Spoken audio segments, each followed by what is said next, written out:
word for like horse, cheval.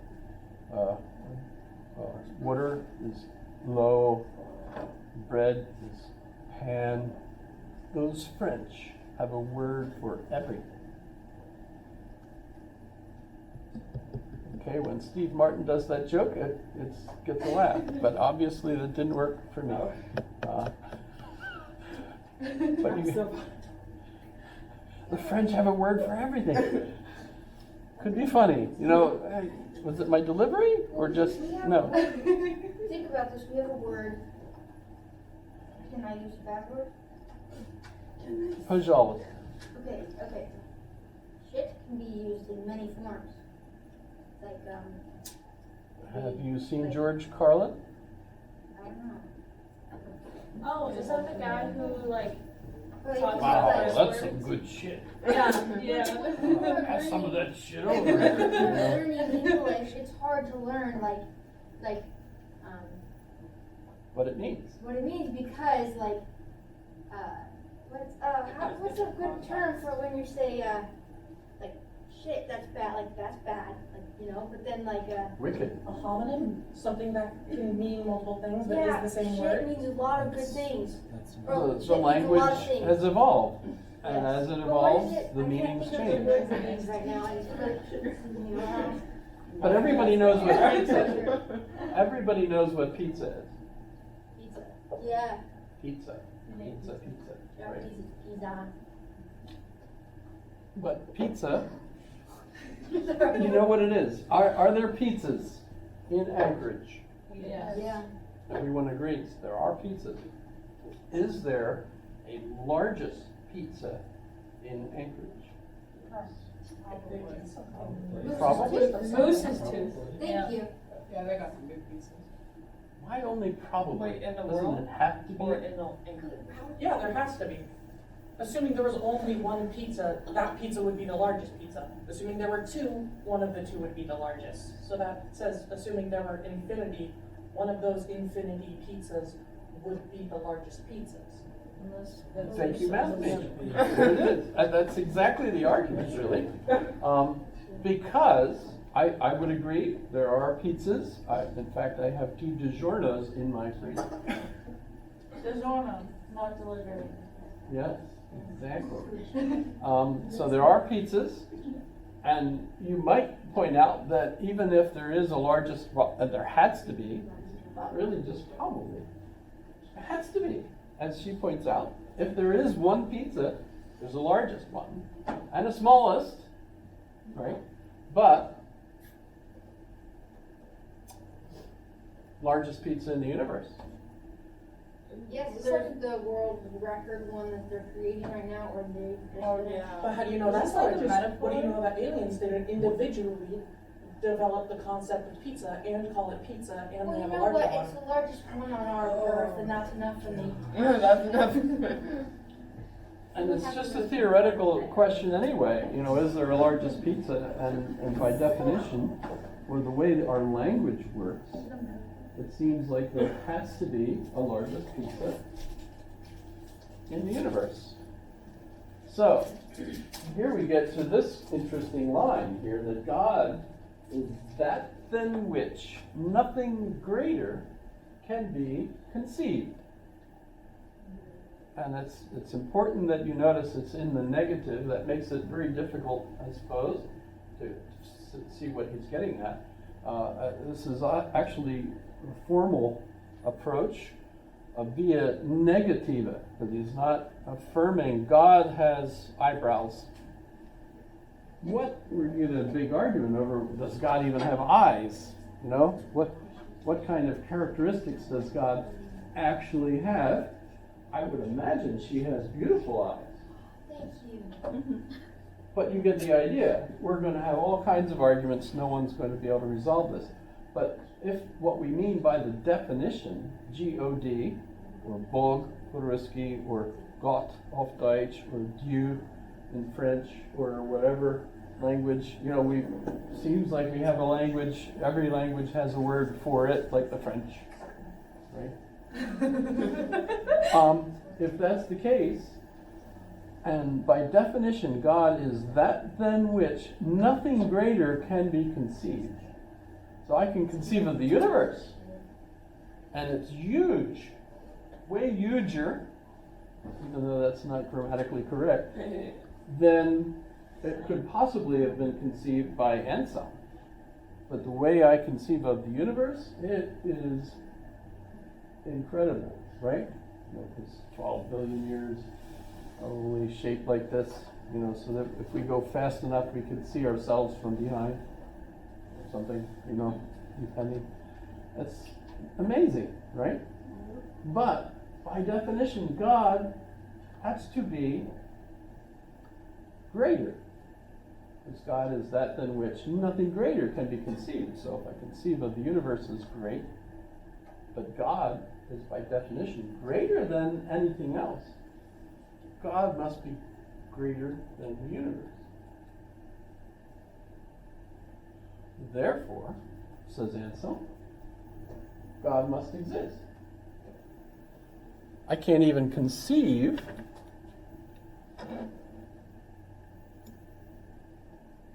that God doesn't exist. How could you conceive of a God that by definition is that than which nothing greater can be conceived? But God doesn't exist. Well, so your ring is bigger than God. What? No, that's ridiculous, because God is way greater than your ring, right? Is that one? Or are they separate? They're separate.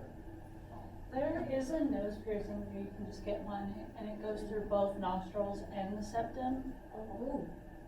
You're making my eyes water? Huh? What? You're making my eyes like And then there's like another one called a rhino or something like that, and it goes up through. Oh, wow. Yeah, no. Absolutely. I don't even have tattoos. At the time I was in the army, it was illegal. Because this belonged to the army, and that would be considered destroying government property. Seems to get like a half sleeve now. I've seen all kinds of military members now with tattoos. It's pretty loose now. Yeah. You can't do your face or your neck, you can't do, on your hand. And you can make grandfather Van Gogh. If you have a hand tattoo and you go into the Air Force or something, they can grandfather you. Everything's way. Yeah, so basically there's a waiver for anything. But they can't grandfather a grandfather. So I can't join anymore, which is I don't actually know, okay. there's I'm a fine with 40-year-old in my basic flight, so it could be a grandfather, it could be Well. stretch, but. Okay, so when we look at what he's doing here, though, a thing may be conceived in two ways: when the word signifying it is conceived, when the thing itself is understood as far as the word goes. God can be conceived not to exist in reality; he cannot. So, of course, there are atheists that say God doesn't exist. What do they mean? What does an atheist mean when he says God does not exist? What's the difference between not believing in God, being an atheist, and then not believing in any religion? What's the difference between atheist and agnostic? Agnostics don't know, atheists know, and are sure there is not. Oh, okay. Now this is the Greek inheritance that we have in English. Gnosko means to know, and so Gnostics or Gnostics believe they have special knowledge of God. Agnostics, A means not, like atom. Atom means uncuttable. Agnostic, we can't know God. So agnostic means, oh, well, there might be a God, but God needs not. It's not up to me, right? Je ne sais quoi. But a deist, on the other hand, is kind of interesting because that is one way of referring to God, believing in God. but usually a deist, like an American deist. So there's a school called American Deism, and when we think of the so-called founders of the United States, Jefferson especially, he's considered an American deist. And he believes there's a God, but not a person that you could like talk to. Instead, it's kind of like an algorithm that somehow organized the universe, basically. He wouldn't have said it that way, but that's basically the way a contemporary deist might look at things. One of my friends, Joseph, is such a person. But we have a theist. Theist is just an alternate language in English, using the same thing, really, theism, deism. But a theist believes that there is a God, and it's a personal God that you can have conversations with and say, "Why, God? I did everything right, and look what you did." That kind of issue, which I think is really cool and makes for some really beautiful music, and good jokes too, by the way. I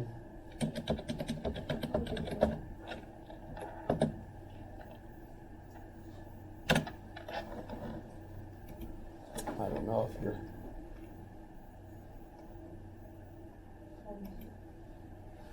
How do we keep our balance? That I can tell you in one word. Tradition!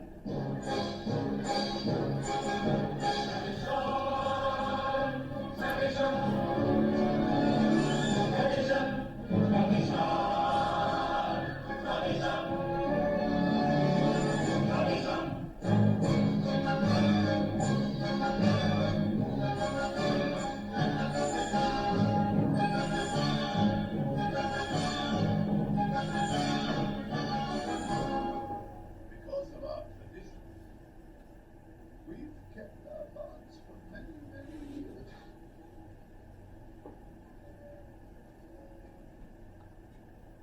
How many folks are familiar with this musical? We have traditions for everything. How to sleep, how to eat, how to work, how to wear clothes. For instance, we always keep our heads covered and always wear a little prayer shawl. This shows our constant devotion to God. You may ask, how did this tradition get started? I'll tell you. I don't know. But it's a tradition. And because of our So great music and great jokes. I mean, one of the jokes is 3 Jews are all laughing and having a little chat, and God comes by, and he's curious. Why are they laughing? And he says, "What's so funny?" And you had to be there.